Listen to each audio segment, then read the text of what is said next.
Hi అండి అందరికీ welcome back to our channel. ఈరోజు అయితే నేను కాలీఫ్లవర్ నిల్వ పచ్చడి అయితే పెట్టుకున్నానండి. నిన్న మార్కెట్కి వెళ్తే పువ్వులు చాలా బాగున్నాయండి. అయితే ఒక్కో పువ్వు 40 రూపాయలు చెప్పారు. అయితే 2 పువ్వులు అయితే తీసుకొచ్చుకున్నానండి పచ్చడి పెట్టుకుందాం అనేసి. నేను కాలీఫ్లవర్లు అయితే నైటే కడిగి వాష్ చేసుకొని ఆరబెట్టుకున్నానండి. ఆరబెట్టుకున్న తర్వాత కొన్ని మెంతుల పొడి లేదండి, అయిపోయింది. వాటి కోసం అనేసి నేను కొన్ని అయితే మెంతులు తీసుకొని అవి అయితే ద్వారగా వేయించుకున్నాను.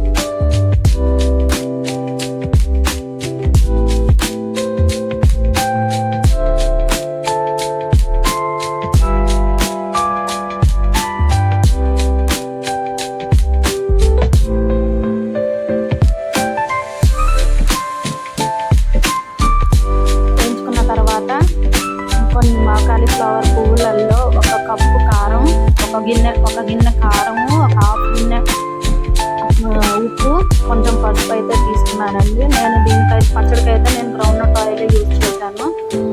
అది సరిపడా ఆయిల్ వేసుకొని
కలుపుకున్నాక అదే గిన్నెలో ఉంచకూడదు కదండి, స్టీల్ గిన్నెలో అనేసి నేను రబ్బర్ దాంట్లో అయితే పచ్చడి మొత్తం అయితే దాంట్లో పెట్టేశాను. ఇప్పుడైతే దీంట్లోకి నిమ్మరసం అయితే పిండుతారండి. అదైతే పెట్టిన తెల్లారి అయితే పిండాలంట.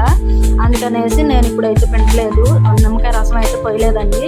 రేపు కొంచెం ఊరిన తర్వాత రేపైతే నేను నిమ్మరసం కలుపుతానండి. కలిపిన తర్వాత ఆ గిన్నెలో వైట్ రైస్ అన్నం వేసుకొని తినాలంటే అబ్బా నాకు చాలా ఇష్టం అండి. ఇలా మీకు ఎంతమందికి అయితే ఇష్టమో కామెంట్ చేయండి.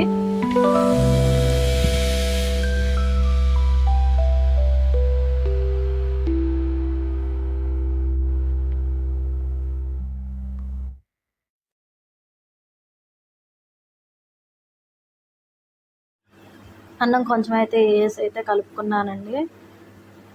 నాకైతే అసలు నోట్లో నీళ్ళు ఊరుతున్నాయండి. కలుపుకోవాలంటే అలా తీసుకొని నోట్లో పెట్టుకున్నానండి.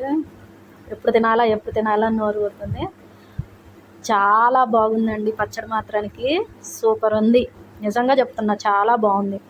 నేనైతే కొలతలు పెట్టి అయితే నేనేమి వేయలేదండి, ఎందుకంటే నేను పెద్ద పచ్చళ్ళు ఎక్కువ నేను పెట్టింది లేదు. నాకు అమ్మ కావాలంటే అమ్మే పంపిస్తుంది నిల్వ పచ్చళ్ళు ఉన్న మామిడికాయ పచ్చడి ఇలాంటివి చేసేసి, అందుకని నాకు కొలతలు సుమారుగా చూసి అయితే వేసానండి.